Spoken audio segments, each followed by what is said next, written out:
আসসালামু আলাইকুম দর্শক, কেমন আছেন? আমি এখন রান্না করব জিওল মাছ। জিওল মাছ বলতে শিং মাছ। এখানে বসিয়ে দিয়েছিলাম, পিসগুলো একটু ভাজা বেশি হয়ে গেছে, সমস্যা নেই।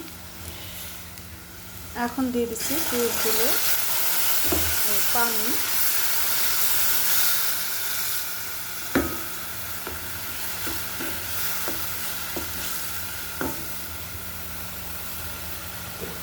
সাথে দিয়ে দিচ্ছি লং, এলাচ, তেজপাতা,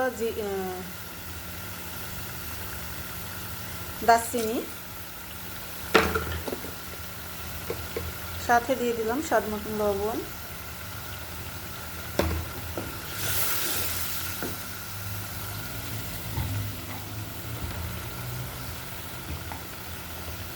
সাথে দিয়ে দিচ্ছি আদা রসুন পরিমাণ করে।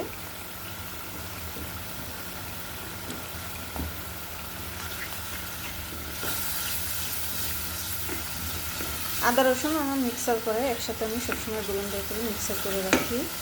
আমি 1 কেজি আদার সাথে 1.5 কেজি রসুন দিই, একটু কম হলে সমস্যা নেই।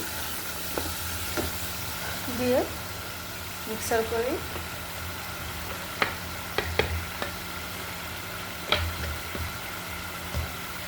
দিয়ে দিচ্ছি পরিমাণ করে হলুদের গুঁড়া,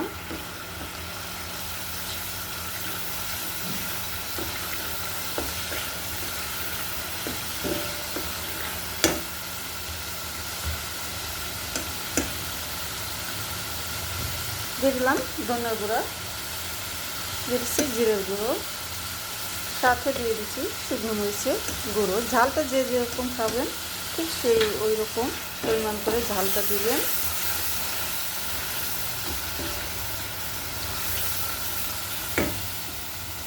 আমি এখন দিয়ে দেবো সাথে কাঁচামরিচগুলো, যেহেতু জিওল মাছটা আমি ভুনা করব।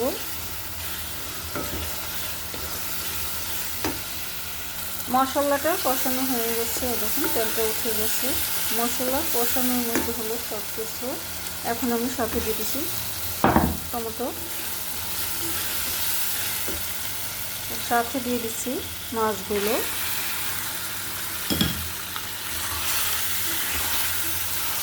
টমেটোর সাথে এক লগে দিয়ে আমি কষিয়ে নিচ্ছি মাছগুলো।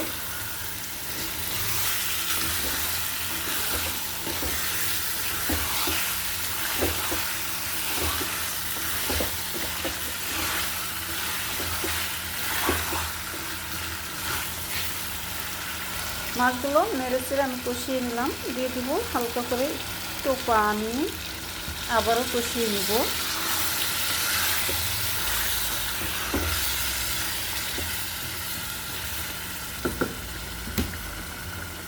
ঢাকনা দিয়ে দমে রেখে দেবো 5 মিনিট।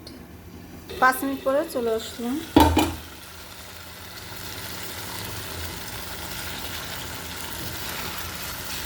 বেশি নাড়া দেওয়া যাবে না, বেশি নাড়াচাড়া করলে মাছগুলো ভেঙে যেতে পারে, তাই হালকা করে আলতোভাবে একটু নেড়ে দিব।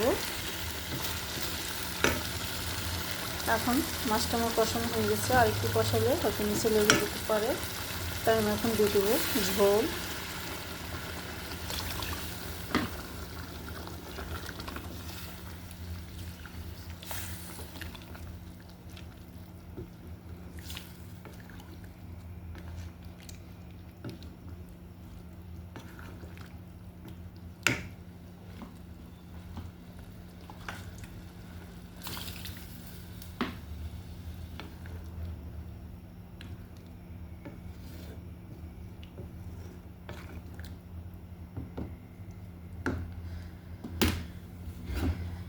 ঢাকনা দিয়ে দমে রেখে দেবো 20 মিনিট। 20 মিনিট পরে চলে আসলাম। মাশাআল্লাহ মাশাআল্লাহ, জলটা শুকিয়ে গেছে, বোনা বোনা হয়ে গেছে।